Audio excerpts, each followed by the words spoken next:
राम राम किसान भाइयों।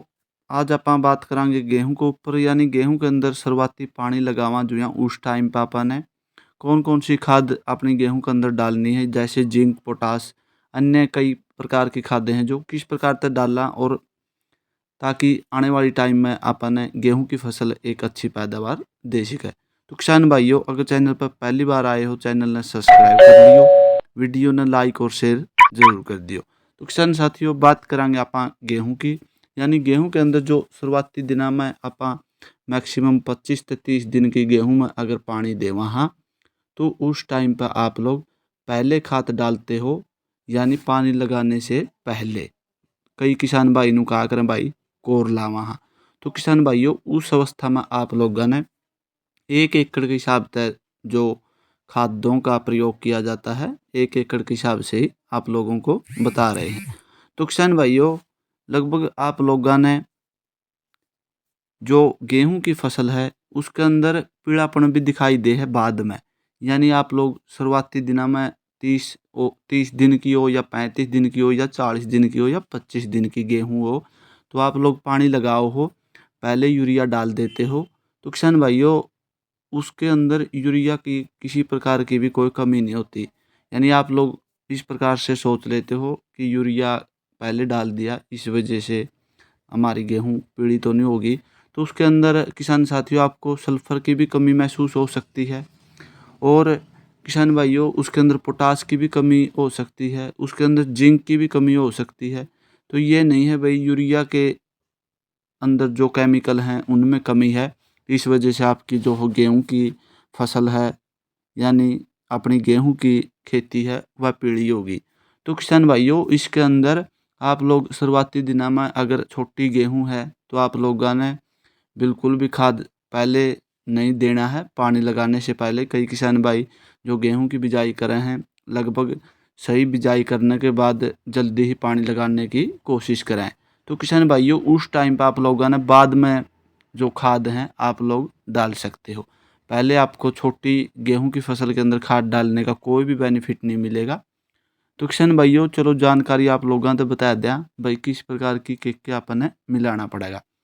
तो किसान भाइयों, अगर आपकी गेहूं 35 से 40 दिन की है, यानी 25 से 40 दिन की अंतराल, यानी मैक्सिमम 25 दिन की हो, 30 दिन की हो और 35 और 40 दिन की हो, तो आप लोग उस टाइम में पानी लगाओ हो तो आप लोगों का बहुत ही अच्छा बेनिफिट मिलेगा।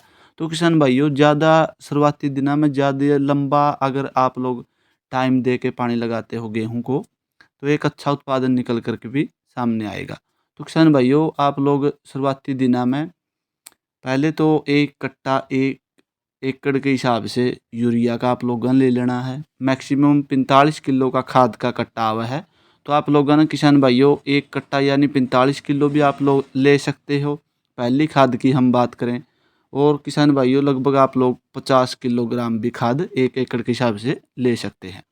तो किसान साथियों, उसके अंदर पहला खाद के साथ आप लोगों ने केवल और केवल 5 किलोग्राम जिंक, अगर आप लोग जिंक का प्रयोग करते हैं तो आपकी जो गेहूं के अंदर, किसान साथियों गेहूं के अंदर जो पीलापन है बिल्कुल भी आप लोगों ने दिखाई नहीं देगा। यानी जो पीलापन अपने लगभग कई क्षेत्रों में आ जाए है पानी लगाने के बाद, तो किसान भाइयों इस प्रकार की समस्या आपकी बिल्कुल ख़त्म हो जाएगी।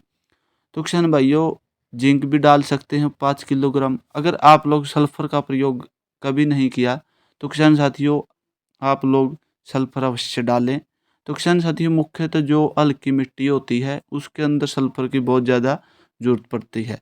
तो किसान साथियों, आप लोग रेतीली मिट्टी के अंदर अगर गेहूं की खेती कर रहे हैं तो 80% वाली मैक्सिमम 3 किलोग्राम से लेकर 5 किलोग्राम तक 1 एकड़ के हिसाब से आप लोगों ने सल्फर भी ले लेनी है।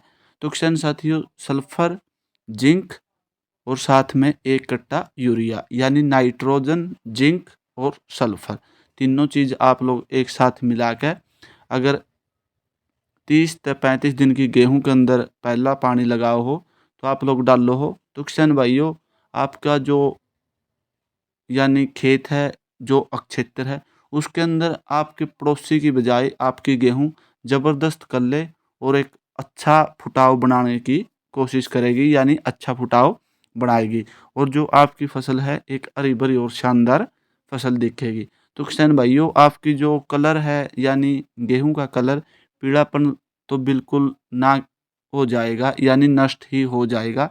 तो किसान भाइयों, एक ब्लैक रंग यानी काला जो रंग है आपकी गेहूं के अंदर अच्छे से बन जाएगा, यानी आपकी गेहूं बहुत ही अच्छी चमक दमक की गेहूं बन सकती है। तो किसान भाइयों, इस प्रकार से आप लोग पहले पानी के साथ डाल सकते हैं ये जो मुख्य खाद्य पदार्थ हैं। तो किसान साथियों, लगभग आप लोग अगर पोटास धान के क्षेत्र से हैं या नरमा कपास के क्षेत्र से हैं, तो आप लोग अभी लग गेहूं के अंदर पोटास का प्रयोग नहीं किया, तो आपको धान का क्षेत्र हो या गेहूं का क्षेत्र हो, तो पोटास भी आप लोगों को अवश्य डालनी चाहिए। तो किसान भाइयों, शुरुआती पानी के साथ यानी जो जिंक, सल्फर या यूरिया फर्स्ट पानी के साथ बताया है, इसके साथ आप लोग 25 किलोग्राम पोटास भी डाल सकते हैं। बाद में आपको किसी प्रकार की पोटास या अन्य किसी प्रकार के केमिकल जो पोटास की मात्रा होती है उनकी आवश्यकता बिल्कुल नहीं पड़ेगी। तो किसान साथियों, अगर जानकारी अच्छी लगी हो चैनल को सब्सक्राइब करें, वीडियो को लाइक और शेयर जरूर करें। राम राम किसान भाइयों।